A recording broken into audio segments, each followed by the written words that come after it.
Sehingga kapanpun, sesulit apapun, lagi kaya atau lagi miskin pun, kita tetap bisa hidup bahagia dan tenang di dunia maupun di akhirat. Coba kalau Allah kaitkan ketenangan kita pada uang. Begitu kita punya uang, kita happy. Begitu kita nggak punya uang, berantakan hidup kita. Enggak. Hadirin yang Allah muliakan, Allah itu sayang banget sama orang-orang yang beriman. Allah tuh sayang sama kita, Ar-Rahman Ar-Rahim. Dan salah satu bentuk kasih sayang Allah kepada kita, Allah buat kebahagiaan kita bukan terletak di luar, tapi terletak di dalam. Karena kalau Allah buat kebahagiaan kita di pihak luar, susah didapetinnya, hadirin. Susah. Tapi Allah buat di dalam. Gimana biar bahagia? Bagaimana biar tenang? Bagaimana biar hidup nggak ketakutan? Bagaimana hidup nggak sedih? Allah berfirman dalam surat Ar-Ra'd ayat 28, "Ala bidzikrillahi tatmainnul qulub." Ketahuilah, dengan mengingat Allah, hati menjadi tenang. Hati menjadi tenang. Ala bidzikrillahi tatmainnul qulub. Ketahuilah, dengan mengingat Allah, hati jadi tenang. Kalau ketenangan kita terletak pada teman nongkrong kita, bagaimana kalau kita lagi ada masalah lalu mereka nggak ada yang nongkrong? Repot kita, hadirin. Kalau ketenangan kita ada pada sahabat kita, begitu kita lagi drop, kita telepon, miss call terus, dia nggak ngangkat. Lu kemana aja, mas? Kemarin gue lagi suntuk, lu ditelepon nggak bisa dihubungi. Suka begitu nggak, hadirin? Coba jujur aja, jujur. Ini salah, hadirin sekalian. Allah jadikan ketenangan kita bukan terletak pada si A, bukan terletak pada si B, bukan terletak pada si C. Tapi Allah jadikan ketenangan kita pada zikir yang dilakukan oleh lisan, hati, dan perbuatan tangan kita. Itu kasih sayang Allah kepada kita. Sehingga kapanpun, sesulit apapun, lagi kaya atau lagi miskin pun, kita tetap bisa hidup bahagia dan tenang di dunia maupun di akhirat. Coba kalau Allah kaitkan ketenangan kita pada uang. Begitu kita punya uang, kita happy. Begitu kita nggak punya uang, berantakan hidup kita. Enggak. Hadirin, zikir itu penting. Zikir itu penting. Hidup ini kalau nggak pakai zikir itu gersang. Yang membuat kita hancur itu bukan kita nggak punya uang, tapi kita lupa mengingat Ar-Razzaq yang memberikan rezeki kepada kita. Dan akhirnya ketika kita nggak mengingat Allah, kita nggak bersyukur. Dan begitu kita nggak bersyukur, la in syakartum la azidannakum wa la in kafartum inna adzabi lasyadid. Kalau kalian bersyukur, aku akan tambah. Tapi kalau kalian nggak bersyukur, azabku sangat pedih.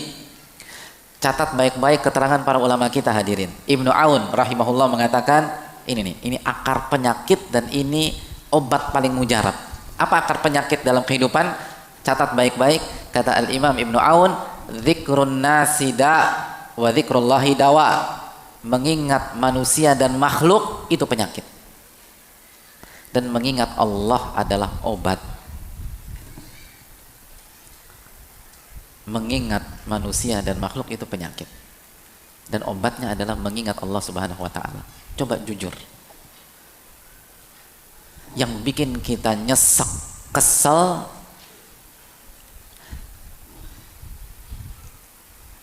karena kita dizolimi, atau karena hati kita selalu mengingat orang yang zolimin kita? Gimana, hadirin? Yang bikin kita nyesek itu apa? Sebatas kita dizolimi, atau karena kita ingatnya selalu ke pihak yang zolimi kita? Gimana? Sebatas kita dizolimi oleh orang, mampu membuat kita nyesek apa tidak?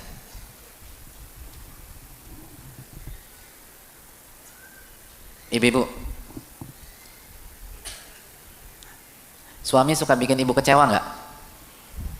Masya Allah. Masya Allah. Tenang. Sebenarnya yang bikin kita kecewa, yang bikin kita nangis, karena suami kita menzalimi kita, atau karena kita lupa sama Allah pada saat suami kita zalimi kita? Bu, ibu-ibu, yang bilang sering tadi siapa? Udah pulang Pak Ustadz. Hadirin, yang membuat kita nyesek itu bukan sebuah objek, bukan sebuah kondisi, bukan takdir Allah Subhanahu wa taala. Tapi yang membuat kita hancur adalah pada saat itu terjadi kita lupa sama Allah. Kita lupa sama Allah.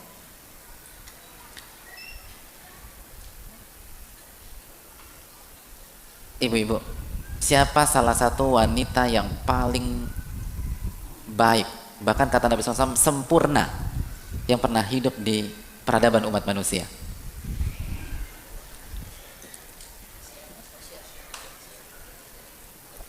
Pernah dengarkah kita tentang sosok yang bernama Asia? Ibu-ibu pernah dengar Asia? Oke. Saya ingin tanya sama ibu sekalian, Asia itu suaminya zolim apa enggak? Zoliman mana? Suaminya Asia atau suami ibu-ibu? Loh, jawab loh ibu-ibu. Hah, Bu? Pak Ustadz, suaminya Asia itu siapa sih? Tapi ya Pak Ustadz ya, saya rasa nih Pak Ustadz, suami saya lebih zolim Pak Ustadz. Pak Ustadz belum ketemu aja sama tuh orang. Bu, sezolim-zolim suami ibu-ibu, insya Allah lebih zolim suaminya Asia. Enggak Pak Ustadz, suamiku lebih zolim. Emangnya suami ibu namanya siapa? Suami ibu kan namanya masih masa nama. Ini suami Asia itu namanya Fir'aun. Ya Allah, ada yang lebih zolim dari Fir'aun? Bayangkan, saking zolimnya nggak ada yang kasih nama anaknya Fir'aun, tuh nggak ada. Itu udah simbol kezoliman itu loh. Tapi bacalah riwayat bagaimana Asia tetap tersenyum ketika disiksa oleh suaminya sendiri. Disiksa hadirin, senyum beliau itu. Kok bisa senyum? Kok bisa mengerjakan hal yang seaneh itu? Jawabannya apa hadirin sekalian? Karena pada saat suaminya menyiksa dia, beliau ingat sama Allah. Hadirin yang Allah muliakan, apa kata Allah Subhanahu wa taala tentang Asia? Allah berfirman dalam surat At-Tahrim ayat 11. Idz qalat, ingatlah ketika Asia itu mengingat Allah dan berdoa, Rabbi banili indaka baitan fil jannah. Ya Allah, tolong buatkan aku istana di surga. Wa najjini min fir'auna wa amalihi, dan selamatkan aku dari Fir'aun dan bala tentaranya dan amal perbuatannya. Wa najjini minal qaumidz zalimin, dan selamatkanlah aku dari orang-orang zalim. Itu aja. Siapa yang hidupnya lagi susah hadirin sekalian? Masya Allah, nggak ada. Siapa yang hidupnya lagi susah tapi nggak ngaku hadirin? Alhamdulillah nggak ada juga.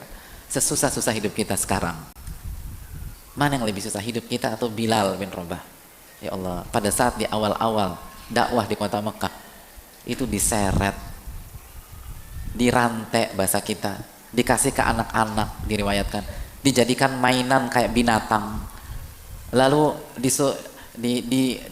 dibaringkan, lalu ditindih dengan batu yang sangat besar.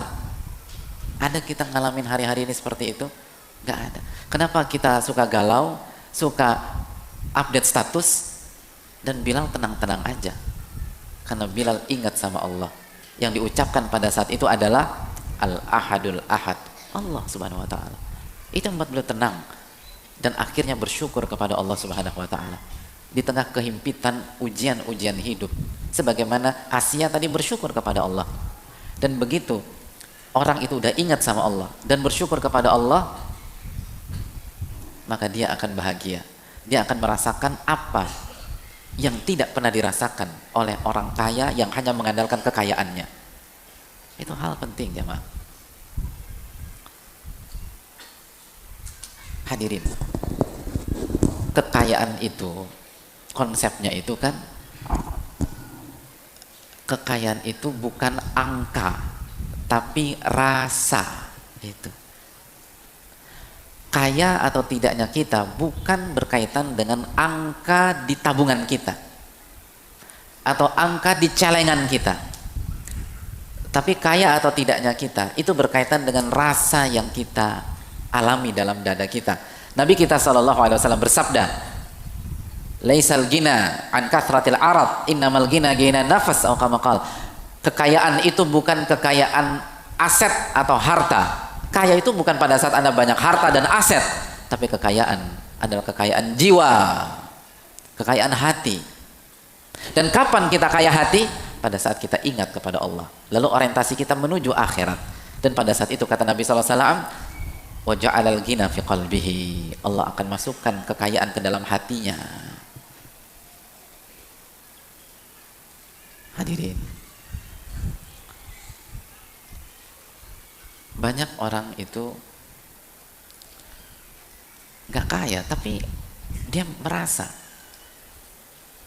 mendapatkan apa yang gak pernah dimiliki orang. Makanya kan ulama dulu mengatakan apa? Sampai ulama sekarang, ulama kita mengatakan ahlu dunia, ahli dunia itu yakhrujuna minad dunia, mereka keluar dari dunia tanpa pernah merasakan yang paling nikmat dari dunia. Allahu Akbar. Jadi ahli dunia itu saat meninggal dunia, mereka ternyata belum pernah merasakan yang paling indah dari dunia. Itu ironi, hadirin. Itu ironi. Apa yang paling indah dari dunia? Kata para ulama, ma'rifatullah, mengenal Allah Subhanahu wa ta'ala. Itu yang paling indah. Dan dengan kita mengenal Allah, kita jadi bersyukur kepada Allah. Dan ketika kita bersyukur kepada Allah, Allah akan tambah nikmat kita. Allah akan tambah nikmat kita. La in syakartum la azidannakum. Kalau kalian bersyukur, aku tambah. Dan kalau kalian tidak bersyukur, inna adzabi lasyadid, azabku sangat pedih.